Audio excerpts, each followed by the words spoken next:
Hans Gruber, Gordon Gekko, two iconic movie villains who both share a common taste for Cartier. Well, today we're looking at a watch that seems like it was made for the villains.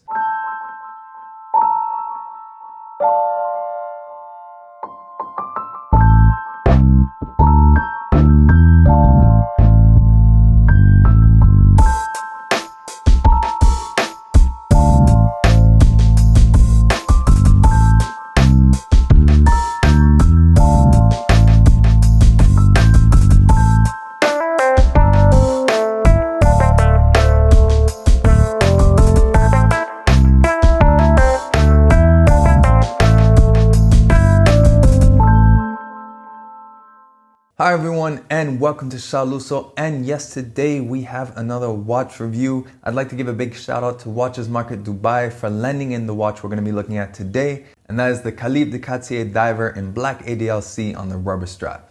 Now, Cartier may be best known for its dress watches or maybe even its sports watches, but it's not the first brand that comes to mind when you think of dive watches. That all changed in 2014 with the introduction of the Calibre De Cartier Diver, a 300-meter ISO certified dive watch complete with screw-down crown, rotating bezel, and design completely unique when compared to its competitors. And then a year later, Cartier took it one step further with the blacked out ADLC version with a matching black rubber strap.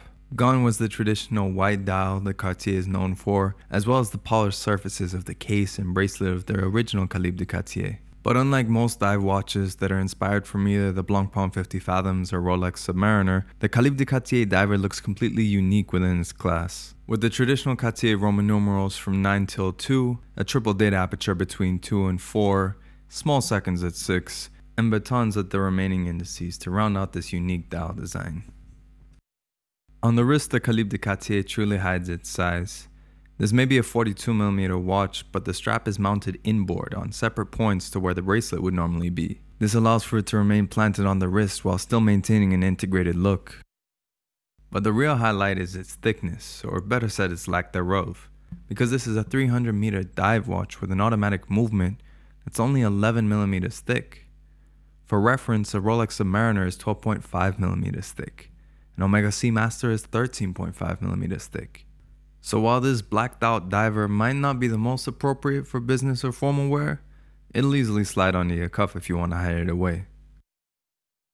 On the inside is the Cartier Calibre 1904 in-house movement. On paper, the stats aren't that impressive. Time and date, small seconds, 48-hour power reserve.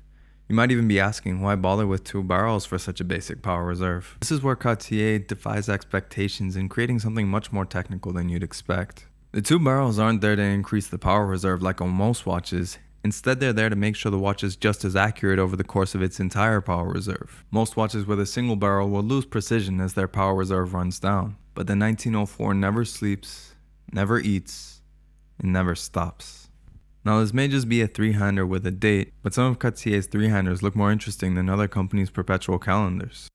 Of course, there are Cartier standards, the secret signature, in this case at the 10 o'clock, the cabochon on the crown, and the monochromatic dial featuring Roman numerals. But the Calibre De Cartier Diver is about so much more than that. The unidirectional amorphous diamond-like carbon bezel has a curvature to it like you'd find on a 50 Fathoms, but it doesn't suffer from shattering like a ceramic or sapphire bezel, while still being more scratch resistant than a metal insert. The placeholder screws for where the bracelet would go, as well as the screwed-in crown guards, evoke the Santos but also give a more rugged look to this diver. Back on the dial side, the triple date aperture isn't just distinctive, it's also practical. If the minute hand's covering up the date, you can guess what the date is by looking what's before and after it. This, combined with the small seconds at 6, means that your time and date diver looks much more complicated without the actual additional thickness or cost of a complication. At a time where so many watch brands, including Cartier with their reintroduction of the Pasha, are making reissues or taking inspiration from the 70s or 80s, or worse yet, taking a little bit too much inspiration from their competitors, the Calibre De Cartier Diver shows that even after 62 years of dive watches being around, Cartier is more than capable of creating an original looking watch that looks different from any of its forebears. And they managed to do this without compromising on its utility either. At the end of the day, this is a watch that doesn't make you choose between how it looks and how it performs. And nothing epitomizes luxury more than a lack of compromise. And yes, Mr. Wayne, it does come in black. So those are my thoughts on the Calibre De Cartier Diver in full blackout ADLC. Now, it was a great experience getting hands-on with this watch because I'm a huge fan of the Calibre De Cartier Diver in general. I think it's one of the most distinctive dive watches, and I'll elaborate on that in a second. But first, let's get straight into the 3 positives and negatives of this watch. And the first is, of course, how thin this watch is. At only 11 millimeters thick, this is a watch that is closer to things like the Nautilus or the Royal Oak in terms of thickness than it is to something like a Sea Dweller. I think this is a great triumph for Cartier because Cartier is always capable of making watches that they may be sporty, but they still have that dressy element to it. With this, it's something you can easily slide under a jacket cuff, but you don't compromise on any of that utility that you want from a dive watch. Still can go full 300 meters, still has the screw down crown, still fully automatic, unidirectional bezel, etc. So it's great seeing that they were able to build this without a compromise, and that's probably something you've noticed throughout this review. The second positive thing is how distinct it is. Despite the fact that Cartier has never made a serious dive watch before this looks like it always belonged in their collection. They made something that is undeniably Cartier, but it still stands out from a lot of the other models of Cartier. And it's the same sort of thing that I like about my Cartier Pasha. It's the fact that it manages to include a lot of the hallmarks that are traditionally associated with the brand, but while still looking different from other Cartier models and while standing out from other models within its segment. And little details like that curvature on the bezel, the small seconds, the triple date, these also help it to look like a much more complicated watch than it actually is. A lot of the time when you look at a 3-hander with a date, you think it's basic, it's boring, but this actually brings a lot of excitement without having to worry about the actual mechanical complication, the cost associated with buying it, or the cost associated with maintaining it. So it's a great watch if you just want to have a time and date model, but that looks a little bit more interesting and looks completely different from any other watch within its segment. And then the last advantage in my view is that this watch is uncompromising. You just get the best of everything. Really, that's luxury in its purest form in my view. And this really follows towards that philosophy. If you look at it, on the tool watch side, it doesn't compromise at all. It's ISO certified. It's even got the 2 barrels so that it can maintain its precision over time. 300 meter water resistant screw down crown, unidirectional bezel that has a great feel to it as well. There's no compromise from the utility standpoint. And then from the aesthetic standpoint, like I mentioned before, this is undeniably a Cartier. It has all of the Cartier DNA while still looking distinctive as a Cartier model, while still looking distinctive as a dive watch. There's no compromise in terms of form and function. They had their cake and ate it too, and they went over the top in terms of executing that practicality as well as those good looks. But of course, this may be a no compromise watch, but that doesn't mean that it's perfect. No watch is. And the first negative that I see is that conceptually it may be no compromise, but clearly there were a couple areas where perhaps they decided to cut corners or maybe didn't finish the job in my view. And that is with the fact that the crown, as well as the underlying ring for the bezel, they're both still standard steel. Now, some might argue that this is done for contrast, but in my view, this smells a little bit more like cost cutting. In my view, this makes it a little bit less distinctive when compared to the standard steel model on a rubber strap, because really it's just the case that's been blacked out instead of every single component. This would have been a better blackout watch if it had been fully blacked out, at least in terms of all the metal parts, with the contrast of the numerals and indices. The second negative is, of course, that being a blackout watch, it's inherently less versatile. One of the advantages of the standard Calibre De Cartier is that on a leather strap, you can still probably get away with it as a dress watch, especially with it being so thin.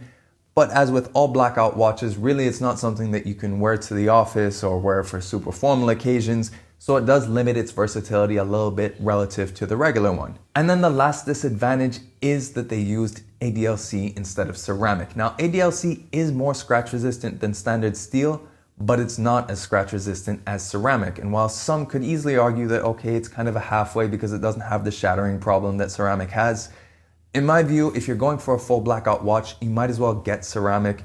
For the most part, unless you're really violent with your watches, you're probably not going to shatter it. So it's better having that full scratch proofness. This particular example you might have seen in some of the footage, it does have a few scratches here and there, and I don't imagine that's through particularly violent use. And more to the point, I feel that using ADLC instead of ceramic doesn't make a lot of sense because Cartier is part of the Richemont group. They have IWC and Panerai who both have extensive experience in using ceramics, and Richemont is a group that does a lot of parts sharing really well and technology sharing really well. If you look, even the movement inside this is used in the Vacheron Constantin 56. because at the end of the day, they are one conglomerate. The money all goes to one place. So I think it would have been a better move had they gone for actual ceramic. It would have had that better scratch resistance. It still would have met the full blackout look. And then maybe just done ADLC for that bezel and crown if those are harder things to produce in ceramic. But at the end of the day, these are all small things. And as with all the positives and negatives, a lot of it comes down to your personal preference and priority. In general, I think the Calibre De Cartier Diver is an amazing watch. And I love the fact that it looks so different despite still being a full-on dive watch with no compromise with the utility in order to get that cool, distinctive design.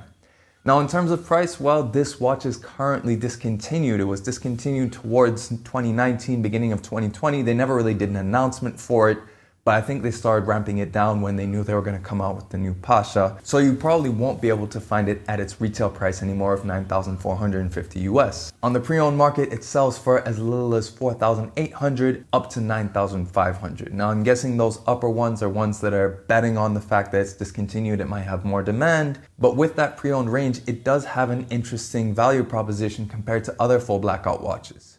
If you compare it to the equivalent Omega, which is done in full ceramic and with a titanium bezel, the Seamaster 300N comes in at a retail of $9,150 US and pre-owned sells between $5,100 and $8,600. So these do overlap quite well.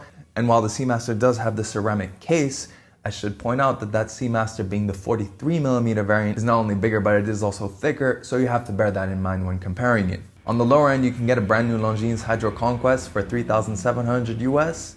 But with that, you're following a lot more of the standard diver formula. It looks a lot more like a normal dive watch, just in black. So if you're after something truly distinct, I would definitely recommend at least taking a look at the Calibre De Cartier Diver, whether it be in full blackout or in any of its other variants.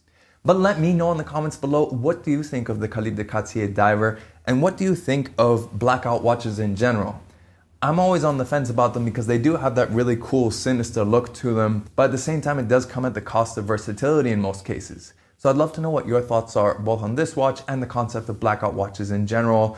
And of course, another big thanks to Watches Market Dubai for lending in the Calibre De Cartier Diver featured throughout this video. You'll find their links in the description below so you can check out the rest of their selection. And if you like this video, make sure you like it and share it. If you want to see more pictures of this watch as well as the infographics I've used, make sure you follow me on Instagram at Shaluso. If you want to see more watch videos, make sure to subscribe to the channel and hit that notification bell as well so you know when the next video comes up. In any case, thanks for watching this video, and we'll catch you on the next one.